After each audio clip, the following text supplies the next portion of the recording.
Ghost of a Memory by Phoenix King. Chapter 13. That evening, Draco Malfoy was persuaded to join James and the rest of the Quidditch team for a rowdy celebration at the Gryffindor table during the feast. The students, though some were a bit disappointed to have lost, seemed equally enthusiastic. To James, it was almost like being a student again, although he knew that he wouldn't be invited to attend the inevitable party that the Gryffindors would be hosting in their common room. Up at the staff table, Madame Hooch was accepting defeat slightly less graciously. To put it plainly, she was sulking. Not only had her team, the one she'd been boasting about for weeks, lost by a huge amount, but she had also lost a large amount of money betting on them. In fact, the only ones looking pleased were Severus, who had apparently won in the region of 50 galleons, and Minerva, despite having won a smaller amount, was reveling in the praise of some of her star students. Actually, James was sure that the headmaster was cheating a little with this feast. Although the Great Hall seated the entire school at once, there certainly was not normally room for an extra 200 or so visitors. That was simple mathematics. He had probably used a similar set of charms to the ones Arthur Weasley had used on his car, ones to expand the space within without changing the outside volume. After all, it could have disastrous effects if the Great Hall suddenly grew. The Transfiguration classrooms would be completely wiped out. After another noisy rendition of the school song, when they were all sitting back in their seats feeling stuffed to the brim, Aberforth signaled to James that it was time to leave, excusing himself graciously. Not that that was hard, given the slightly drunken state of his teammates. James slipped out of the side door and down to Abe's quarters. The older man arrived a moment later, giving the password and showing James in. Then he turned to look at his pupil. "You know I'm going home this evening." "I thought you were at least staying until tomorrow," James protested. "You've got a room and everything, and it's not like they'll need you back at the university." "Actually, it's Claudius. He seems to be getting a bit homesick, if you ask me. You know how close he is to me, and I'm afraid he's a bit lonely out there on his own at night. He might even be afraid of the dark. It might be detrimental to his health, and I've grown rather attached to him over the years. I wouldn't want him to suffer any longer than he has to." James sighed, knowing that the grouchy old goat would always come first. "I understand, I guess. It's just..." "You're stuck here, and no one quite understands your situation." "Exactly. It's not that I don't enjoy teaching. I do, but it's hard not to tell them sometimes. I feel bad about not trusting them, and I wonder how much they're going to hate me when they do find out." The older man paused for a moment, putting a comforting hand on James's shoulder. He seemed to be considering what it would be best to say. "How many people would you say really cared about you when you were younger? Not the boy who lived, but Harry." "Well, Ron and Hermione, of course." "And Hermione already knows and doesn't seem to hate you. Quite the opposite, in fact." "Ron can be a bloody idiot when he gets irritated, though." "James, Harry, he's not 16 anymore. He's also married, and I suspect young Hermione keeps a fairly close eye on problems of that kind. Certainly, he might be a bit angry to start off with. I think most people would be. But after a while, he'll forgive you, and you will continue with your lives again." "And Draco?" "He was an obnoxious little snot when he was a kid," Ab said, smiling slightly at the memory. "And those are his words, not mine. He grew up, James, and I know that he came to respect you as both Harry and James. He would never have named his son after you if he hadn't, despite whatever he says. And he certainly would never have named you Godfather. Trust me on this one. Draco will accept you easily." "Then there's Albus." "Trust me, he won't give you problems," Aberforth said, completely the stern older brother. "Besides, even if he hasn't mentioned it, I find it hard to believe that he hasn't any idea of your past. If he's really in the dark, I will be terribly disappointed in him." "And then there's the rest of the staff. Oh, not Trelawney, but most of the others. I feel bad about lying to them." "Consider how Professor McGonagall treats her ex-pupils, even the ones who've lost their way slightly. She's not a young woman, James, and she knew you well. I'm sure that as your head of house, she was quite aware of your opinion of your life, and would understand your decision." "Well, what about Severus?" James all but moaned, sitting down heavily on an armchair. "He bloody hated me when I was a kid." "Didn't you hate him back?" "Well, yes, but he started it." "And you were both acting like 5-year-olds. Hopefully now the two of you have grown up enough to see past that. look, think about it. Why didn't he like you? He hated my dad and godfather. Albus said that grudge detached itself from you by the end of your second year. Okay, I was famous and he thought I liked it. And now he knows that you didn't. And he thought I was a troublemaker. You weren't? Well, yes, but not in the way he meant. I never started the fights with Draco, and it wasn't my fault Hermione got stuck with a mountain troll without any teachers nearby, or that...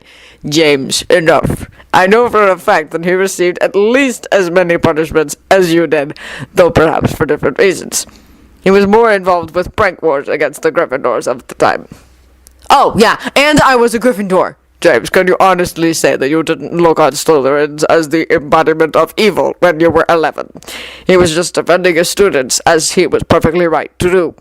Besides, from the rumors I've heard from the other members of staff, you've disabused him of that notion quite thoroughly. What was it you said? That if it took being a Parseltongue to be a Slytherin, he didn't qualify either. Very clever, very Slytherin of you, my dear boy. That will have completely put him off the trail. I'd stop worrying about it if I were you. There is very little about your younger self that he can justify hating you for. If he does, you can remind him of his less than exemplary record. But I wondered why you singled him out. You do know that if you ever want to ask me for advice about your love life, you can come to me at any time. I'm a very wise and accepting individual. Go! James spluttered. You know, dear child, it is far easier to understand you when you speak slowly and think before opening your mouth, Now what exactly is the problem? You expect me to tell you? James asked incredulously. Of course. Oh, fine. I'm trusting you with my other secrets. I might as well with this one. I know he's gay, which is something I guess, but I haven't ever seen him with another guy, and I don't even know if I'm his type. Is that a problem? Only in that I'll embarrass myself if it turns out that I'm not. Just a minor one then. So what you're actually hoping for is advice on how to, get together with him. I guess, yes. Start by continuing as you have been. Make friends with him. There's no point in entering a relationship if you don't genuinely like your partner. Give him time to get used to that. Have you thought about your costume for the ball? Ball? The Hogmanay ball that Albus is so keen on. I believe both you and Severus were among his choices for chaperones. Unfortunately. So, are you doing your usual? It's not like I have any other costume, is it? James, your costume is extremely flattering. It shows off your body excellently, and it's very little effort for you. Now, I take it Severus is as enthusiastic about this as he usually is. Why don't you suggest that he use the Weasley's latest range of sweets to change his appearance before he puts a costume on, so that he can attend without having to live up to his reputation? I'm sure you could come up with a costume for him. Now, if you offered the use of one of your friend's names, say Bertram Highcastle, and went with him, after the illusions are taken down at the end of the evening, it will appear that you went with young Bertram, and since everyone knows where the boy's inclinations run, he'd almost have to, snog you, is it? You really think that will work? My dear boy, Severus has worked very hard to make himself fit. He needs to if he is to be effective in keeping order in a potion's laboratory. It is, after all, very dangerous if mistakes are made. If you were living like that, wouldn't you appreciate some time to relax without such restraint? I suppose so. Thanks. Feel better? Yes, actually, he said, surprised. I'll say goodbye then. Give your students health and send Claudius my regards. I will, Jamie boy. Now you go and get a good night's sleep. You're up all late already, and you have classes tomorrow. James laughed, turning to smile at his mentor as he stepped back through the portrait hole back into the dungeon corridor. It was chillier outside of the suite, and he shivered slightly. He hit something solid just as the portrait closed behind him. Not sure he wanted to find out what he'd walked into, James turned around slowly. He was facing a black-clad chest, a rather well-defined one, too. Agonizingly slowly, he raised his head to look Severus Snape in the eye. Cursing mental wit, his brain reminded him of the fascinating discussion he'd just been having, and he flushed scarlet. Well, James, had a bit too much to drink. I'll have a hangover potion for you in the morning. I'm not drunk, James protested. I just wasn't looking where I was going. I had noticed that somehow. Do you need assistance returning to your rooms? James' brain was mentally shouting, yes! No, thank you, Severus. I can manage perfectly well on my own. I will see you in the morning. Good night.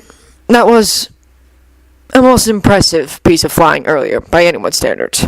Congratulations. Thank you. You've been most successful, too, judging by the rumors. I did have some good fortune. Rolanda's luck had to run out someday. Besides, it's in my favor if you are so competent at Quidditch, since you have already agreed to coach the house team. I would like to have the Quidditch Cup in my study again. A Slytherin through and through. Minerva tells me you're not bad yourself. She flatters me, Severus said, brushing off the compliment. It's undeniably a Gryffindor trait to believe others better than they actually are. Now, drunk or not, I believe you should be in bed. We do have classes in the morning after all.